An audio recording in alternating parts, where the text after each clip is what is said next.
देखिए एक चिट्ठी जो मैं और सागरिका घोष लेकर के माननीय स्पीकर के पास गए थे लोकसभा में, आपने यदि उस चिट्ठी को पढ़ा होगा तो बड़े स्पष्ट रूप से उसमें क्या संवैधानिक प्रावधान है उसको बताया गया है। केवल एमपी या एमएलए पॉलिटिकल पार्टी नहीं होते, उसका वर्णन मैं शुरू में ही कर चुका हूं। उस 22 एमपी हैं, 20 एमपी हैं ये लोग, 28 टोटल लोकसभा में हैं, 80 विधानसभा में। यह तो पूरा टीएमसी पॉलिटिकल पार्टी तो हुआ नहीं। पॉलिटिकल पार्टी होता है अध्यक्ष, उसके पदाधिकारी, उसके वर्किंग कमेटी और नीचे तक जो उसकी डाउन तक होती। ये डेफिनेशन है संविधान में और शेड्यूल 10 के 4 में ये कहा गया, बड़ा स्पष्ट किया गया। जब संविधान का संशोधन हुआ उसके साथ में Subhash Desai versus principal secretary Maharashtra government के विरुद्ध भी संविधान पीठ में 5 जज बेंच सुप्रीम कोर्ट का बैठा था।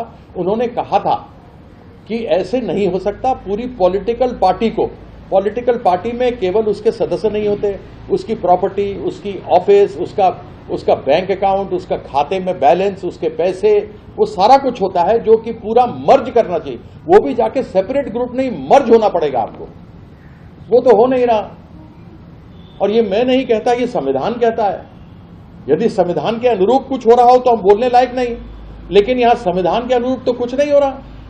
माननीय स्पीकर साहब को भी जो कागज दिए जा रहे हैं, गुमराह करने का प्रयास किया जा रहा है। लेकिन हमारी चिट्ठी जो दी गई है वो स्वतः स्पष्ट है, वो सबको मालूम है कि क्या संविधान की सच्चाई है। असली टीएमसी ममता बनर्जी की है, क्योंकि पॉलिटिकल पार्टी उनकी है, उनके वर्कर नीचे तक उनके हैं, साफ है। सर, इस मामले में क्या आप लोग कोई कानूनी सलाह भी ले रहे हैं? क्योंकि इस पे थोड़ा सा क्लैरिटी दे दीजिए। आप कह रहे हैं कि ये दिशाहीन है, ये अनरिकॉग्नाइज्ड रजिस्टर्ड पार्टी है, ये इनके साथ मर्जर कर रही है। लेकिन सवाल ये है कि अगर इनके पास 20 एमपी जो है, जो 2/3 मेजोरिटी वाले, जो ये एमपी लगातार कह रहे हैं कि हम क्लेम करेंगे एज पर द जो लॉ होता है, जो कॉन्स्टिट्यूशन, उसके आधार पर किस तरीके से ये क्लेम आप लोग कर पाएंगे या वो कर पाएंगे, ये एक सवाल है लगातार उठ रहा है। देखिए एक चिट्ठी जो मैं और सागरिका घोष लेकर के माननीय स्पीकर के पास गए थे लोकसभा में, आपने यदि उस चिट्ठी को पढ़ा होगा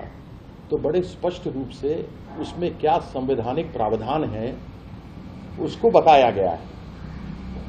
केवल एमपी या एमएलए पॉलिटिकल पार्टी नहीं होते, उसका वर्णन मैं शुरू में ही कर चुका हूं। उस 22 एमपी हैं, 20 एमपी हैं ये लोग, 28 टोटल लोकसभा में हैं,